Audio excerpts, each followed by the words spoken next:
Notre première mission, c'est la sécurité. Sécurité des vols, donc Transavia, on est soumis comme toute compagnie européenne aux mêmes critères de sécurité.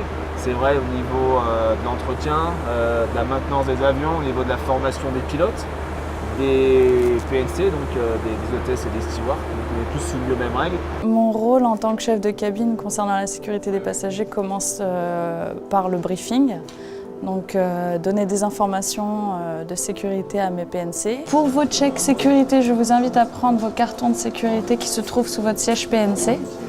Vous faites bien vos checks. Une fois que vos checks sont terminés, vous me le dites le plus rapidement possible. S'il y a un souci quelconque, vous me dites le plus rapidement possible également, que je puisse en référer à Simon. Les premières tâches qui sont effectuées avant l'embarquement des passagers, on a vérifié toute la présence du matériel de sécurité. Le matériel de sécurité qui est fixe, qui peut être mobile. Le matériel de sécurité mobile, c'est des bouteilles d'oxygène qu'on peut administrer à un passager qui se sentirait mal, un petit malaise durant le vol ou autre. Donc je dois vérifier que tous les instruments mobiles, donc comme les extincteurs et les bouteilles d'oxygène, sont bien à jour, arrimés, qui sont dans les bons manomètres. Mon toboggan également, tout ce qui est fixe concernant les moyens de sécurité, incendie notamment, pour prévenir dans les toilettes.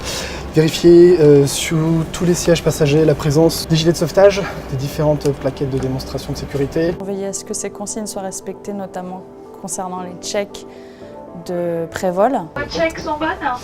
Un instant. Sécurité, c'est ok? Non? Dans 2 secondes pour moi. La sécurité des passagers dépend de nous, donc c'est une grande responsabilité aussi. Là, je suis en train de faire la check sûreté après le ménage, voir s'il n'y a rien qui a été introduit dans les racks et en dessous des sièges. À bord, une fois que nos passagers sont là, veiller à ce que toutes les consignes soient respectées. Les missions se chevauchent en fait tout au long du vol entre la partie sécurité et la partie relations commerciales avec les passagers. En quoi consiste le briefing aux Isudel? Fais-moi un petit résumé de ce que tu vas dire tout à l'heure. Donc le briefing aux Isudel, il faut que dès le début je demande leur entière attention parce que là c'est le moment un peu, pas critique, mais c'est le moment d'attention au maximum. Pour information, si vous êtes assis à l'issue de secours, est-ce que vous êtes d'accord du fait d'être assis d'aider l'équipage en cas d'urgence? Tout à fait. D'accord. Comment il faudra procéder? C'est uniquement sur ordre de l'équipage.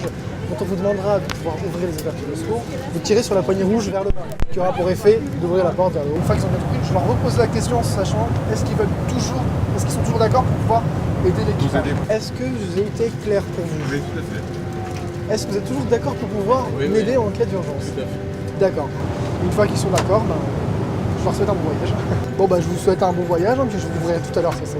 On continue à faire de la sécurité tout au long du vol, suivant les différentes annonces qui sont prononcées par le commandant de bord, suivant les turbulences, suivant certaines incidences qui peuvent ou non arriver. Donc on est toujours, si vous voulez, en veille concrète, en veille active de tout ce qui peut se passer au niveau de l'appareil. On a les écoutilles grandes ouvertes tout au long du vol. Et à côté de ça, il y a le côté commercial qui arrive. On est un peu la vitrine de la compagnie, donc la première image passe concrètement par nous.